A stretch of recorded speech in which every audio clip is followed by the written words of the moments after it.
casque et l'enclume.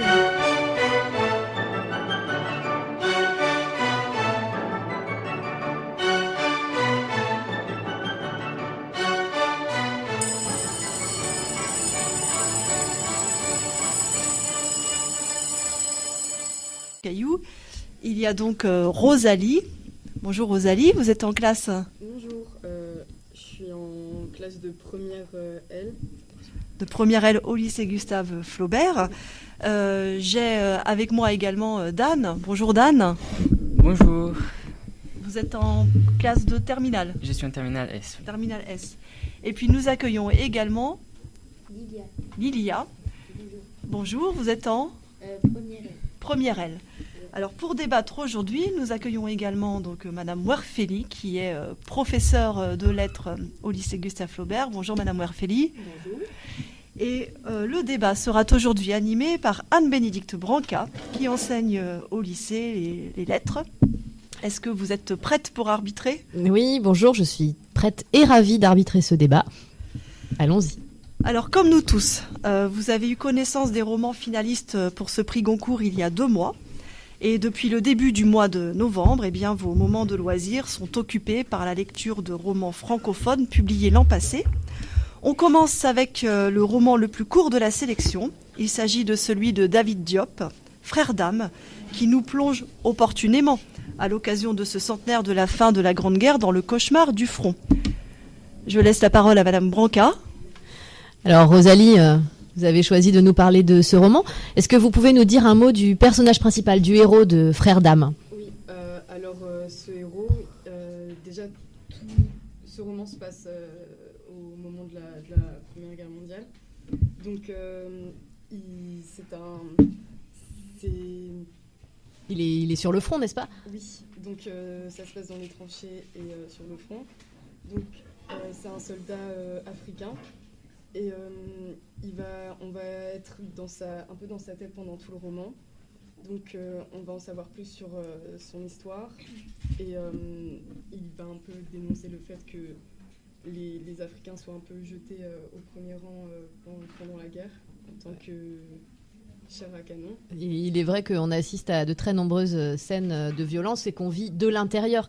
Et est-ce que vous, en tant que lectrice, jeune lectrice, vous n'avez pas été dérangée par moment de rentrer à ce point dans l'univers intérieur de cet homme si perturbé? Si, justement, il y a un côté un peu étrange, un peu bizarre. On ne sait pas vraiment... On a accès à toutes ses pensées, mais ces pensées, justement, elles sont parfois vraiment... Elles nous mettent un peu mal à l'aise, en fait. Et donc, voilà, en fait, il explique que il a des pensées un peu sordides par rapport à la guerre. Il fait des actes un peu qu'on ne comprend pas, en fait. Et donc, voilà, oui, ce roman, il est un peu étrange, mais c'est le but d'un roman qui doit un peu se démarquer. Donc, oui, c'est ça qui est intéressant dans ce roman. Oui, il est vrai que c'est ce qui a vraiment intéressé nos lecteurs quand nous avons eu ce débat. Et c'est vrai que nous avons aussi parlé, vous n'avez pas employé le terme, mais la folie du personnage. Le personnage est fou. Ouais, en fait, on le découvre au fur et à mesure. Ouais, il est fou, en fait, il agit bizarrement. J'ai pas envie d'en dire trop. Surtout pas, surtout pas. Mais ouais, on peut deviner un peu, surtout vers la fin, qu'en fait, il est complètement fou. Il nous met mal à l'aise, en fait. Il nous met mal à l'aise et il nous entraîne aussi dans son Afrique natale. Il nous ramène sur le front. On est sans cesse brinque-ballé entre différents espaces. Et c'est vrai que ça peut être extrêmement dérangeant. Merci, Rosalie. Alors, il est à noter que c'est Frères d'âme qui a été récompensé du prix Goncourt des lycéens. Passons à présent au deuxième roman de la sélection qui propose lui aussi un arrière-plan historique très présent, mais plus méconnu, et qui n'est pas sans résonner avec notre époque actuelle, notre époque proche. Et il s'agit de L'hiver du mécontentement de Thomas Reverdy. Alors Lilia, c'est vous qui allez nous parler du L'hiver du mécontentement. Où nous emmène ce roman? À quelle époque? C'est un roman, c'est une histoire qui se passe à la fin des années 70. Et c'est un moment où l'Angleterre, elle passait on va dire une mauvaise période. Période de crise? Ouais, voilà. Oui. Une période de crise où les gens, ils ont eu peu de travail, il y a beaucoup de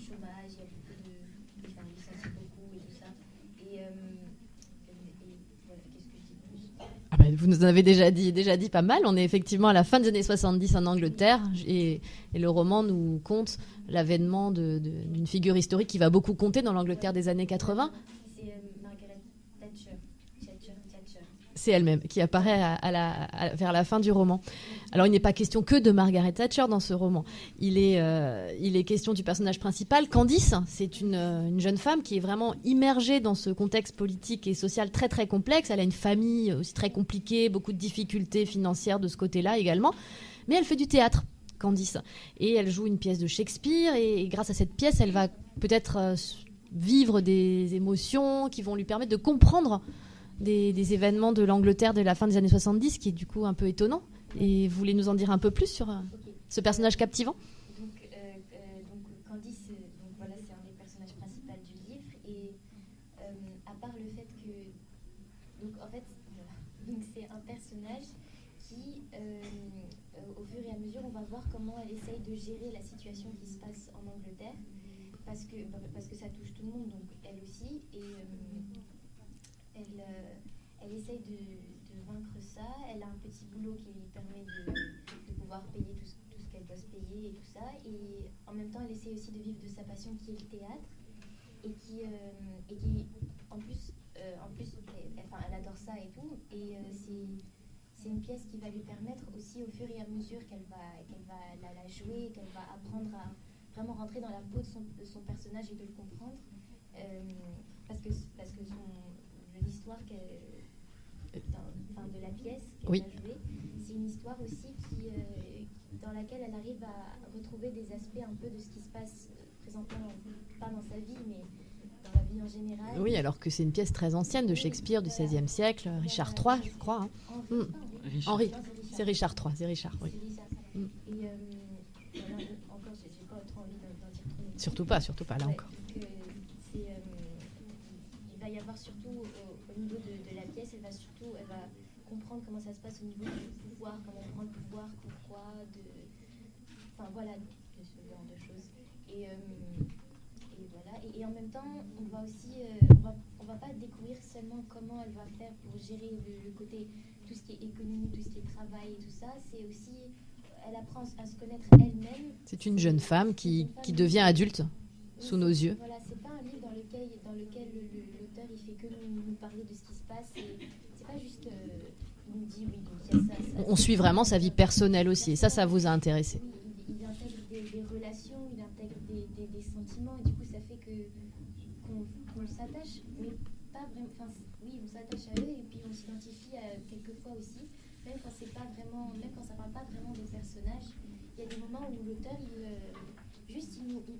utilise à travers ces personnages en fait, il utilise des comparaisons, il développe des choses de la vie en nous parlant, par exemple, quand Candice elle pense quelque chose, donc c'est écrit, du coup on lit ce qu'elle pense, et ce qu'elle pense, on se dit parfois, même quand ça n'a rien à voir avec le sujet économique et tout ça, on se dit ouais, moi aussi je me suis déjà dit ce genre de choses. Donc un personnage qui vous a vraiment touché, cette jeune Anglaise.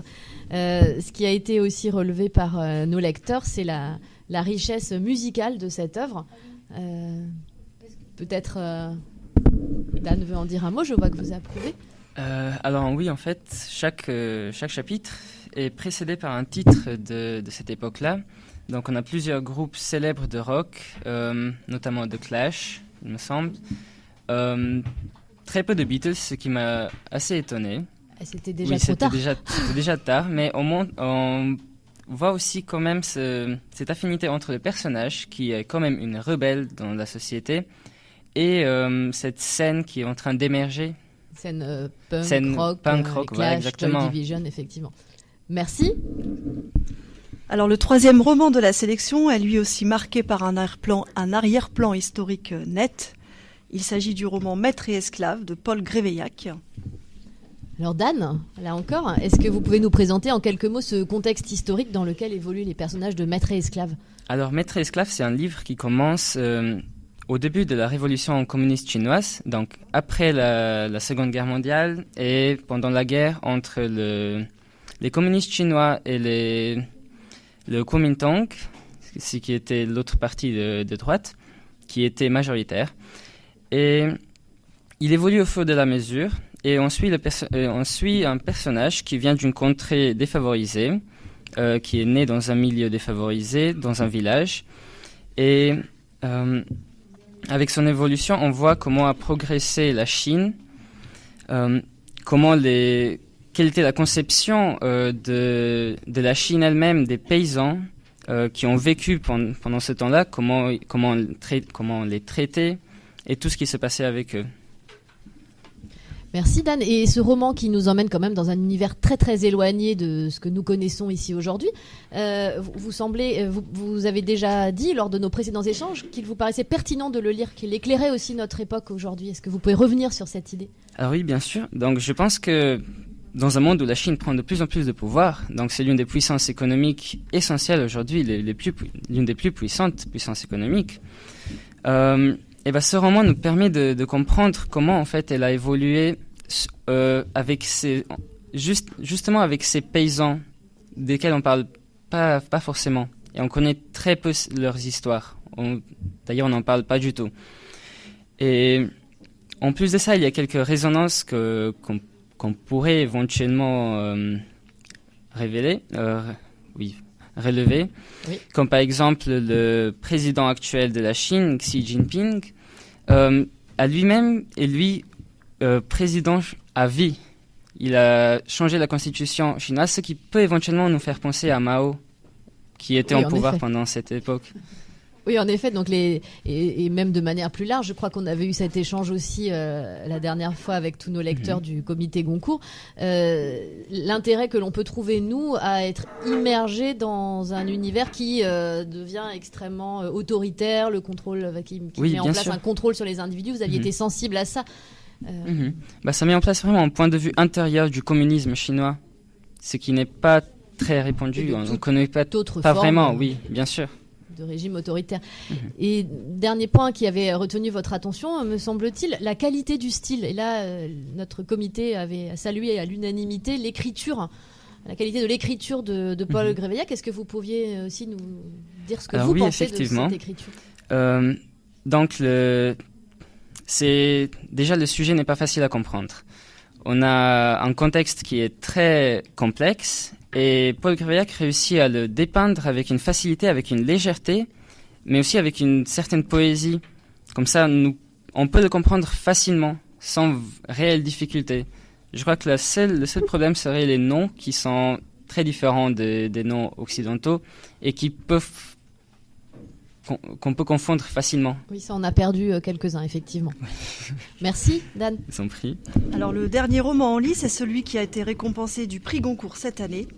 C'est le long roman de Nicolas Mathieu, Leurs enfants après eux, qui est détaché cette fois de tout événement historique marquant. Non, Christelle, non. Tout de même, le roman se clôt sur la victoire de la France en Coupe du Monde de football en 1998, donc 20 ans auparavant. C'est un événement historique. 21 maintenant, 21. Oui, donc c'est Rosalie qui va nous parler à nouveau de ce roman. Donc au-delà de cet événement historique, Rosalie, ce roman met en scène des personnages qui sont des adolescents. Est-ce que vous pouvez nous les présenter en quelques mots ? Oui, donc en fait on nous présente 4 adolescents, Anthony, Steph, Assine et le cousin d'Anthony. Donc le roman il va retracer la vie de ces enfants pendant 4 étés, donc de 14 ans à 18 ans je crois. Oui, c'est ça. Ouais. Ça doit être plus ou moins ça. Donc en fait c'est la vie d'enfants ordinaires dans une petite ville de l'Est de la France. Et en fait au fur et à mesure de ces étés, de ce qui va se passer dans leur vie, ça va influencer sur leur avenir, ce qui va se passer par la suite. Oui, on les voit grandir. Oui, voilà. Et en fait, comment ils finissent par suivre le même schéma que leurs parents pour certains. Et pour d'autres, ils se rendent compte justement de ce que c'est la vie en fait. Donc ils apportent des réflexions sur la vie, sur un peu leur existence, qu'ils se posent des questions sur leur avenir. Donc forcément, en tant qu'adolescents, on s'identifie un peu à eux. Ils ils ont des activités pendant l'été plutôt normales d'adolescents, enfin, je pense. Donc ils font la fête, ils boivent, ils fument. Bien sûr. Et donc on peut s'identifier à eux, mais en fait on peut tous s'identifier à eux, même si on n'est pas adolescent, parce que en fait ils sont toujours plus ou moins en groupe, ils sont toujours entourés, et au final on découvre qu'ils ressentent tous un peu une solitude. Par exemple, Steph, donc l'une des adolescentes, elle se retrouve dans sa grande maison et en fait on se rend compte qu'elle se sent un peu seule, quoi. Et donc voilà, il y en a certains qui ont pas envie forcément de reproduire le même schéma que leurs parents. Mais vont-ils y arriver, justement? Oui, ouais, voilà, justement, le personnage principal, pas forcément, enfin, malgré lui, il va retracer un peu la vie de son père. Et donc voilà, il y a une certaine médiocrité de la vie de ces personnages. Mais alors, est-ce qu'on peut prendre du plaisir à lire un roman où finalement ce qui domine, c'est la médiocrité? Oui, personnellement, moi j'en ai pris du plaisir, même s'il n'y a rien d'extraordinaire, il n'y a pas énormément d'action. Je trouve que c'est quand même super intéressant, quoi. Enfin, je sais pas, après c'est vraiment ça, c'est un avis partagé. Certains l'ont trouvé vraiment ennuyant puisque voilà, il se passe rien, mais pas pour moi en tout cas. Enfin, le fait qu'on s'identifie au personnage, et donc voilà, que on comprend ce qu'ils ressentent. Moi, je compléterai justement par la référence à l'écriture. Alors effectivement, l'écriture n'a rien d'extraordinaire comparé à Maître et esclave, par exemple. Mais en même temps, on doit louer l'auteur qui a réussi, avec cette écriture simpliste, à faire prendre conscience de la médiocrité existentielle de ces personnages. Et il y a une force justement dans l'écriture qui est indéniable. Alors le vote va avoir lieu dans quelques jours, le compte à rebours est lancé. Est-ce qu'on peut avoir un peu vos favoris? Bon, je connais déjà celui de Dan, mais je lui passe la parole. Pour moi, ça serait sûrement Maître et esclave. Et Lilia? Moi, l'univers du mécontentement, même s'il y en a d'autres que j'ai beaucoup aimé, mais je pense que c'est celui-là qui m'a le plus touchée. Rosalie? Moi du coup, leurs enfants après eux. Et alors Madame Werfeli? Je n'ai pas encore décidé. Je me réserve le droit de réfléchir jusqu'à vendredi. Et notre animatrice du jour, Madame Branca? Alors sans hésitation, leurs enfants après eux. Ce sera sans doute mon choix aussi, mais j'hésite encore avec Maître et esclave. Alors avant de conclure, Haroun, notre chroniqueur de Radio Caillou, a une annonce à transmettre. Bonjour Haroun, vous allez bien? Bonjour, très bien, et vous, madame? Ça va, merci. Donc, oui, effectivement, samedi 2 février de 8h30 à 13h, l'association des parents d'élèves organise le forum des métiers au lycée Gustave Flaubert, ici. 2 ateliers thématiques consécutifs d'1 heure permettant de profiter des témoignages de professionnels et d'échanger. En parallèle, les élèves pourront participer aux ateliers speed dating professionnels pour une initiation à la technique des entretiens et lettres de motivation, et Talentvia pour les conseils en stratégie d'études et carrière. Donc les élèves doivent s'inscrire sur Promed de la 3e à la terminale. Bien, merci Haroun. Et vous pouvez nous dire quel sera le thème de la prochaine émission de Radio Caillou? Oui, donc mercredi 6 février, nous allions vous parler du travail des enfants en Tunisie. Ah, en Tunisie? Oui, donc ne ratez surtout pas cette émission car vous allez être très très étonnés. Merci Haroun. Il est 14h, notre émission touche à sa fin. Un grand merci aux élèves lecteurs de Gustave Flaubert, à Madame Branca aussi pour ce débat. On remercie également l'IFT qui nous accueillera vendredi pour le vote final. Et on a tous hâte d'y rencontrer l'écrivaine Virginie Despentes qui représentera l'Académie Goncourt. À la technique aujourd'hui, Monsieur Kéredine Zarouk, assisté par les chroniqueurs habituels de Radio Caillou, Sarah et puis Haroun. Et grâce à eux, vous avez pu nous écouter sans doute de chez vous. Vous pouvez réécouter cette émission à partir de notre page Facebook Radio Caillou. Partagez, faites savoir que vous nous aimez, suivez-nous et écoutez nos autres podcasts.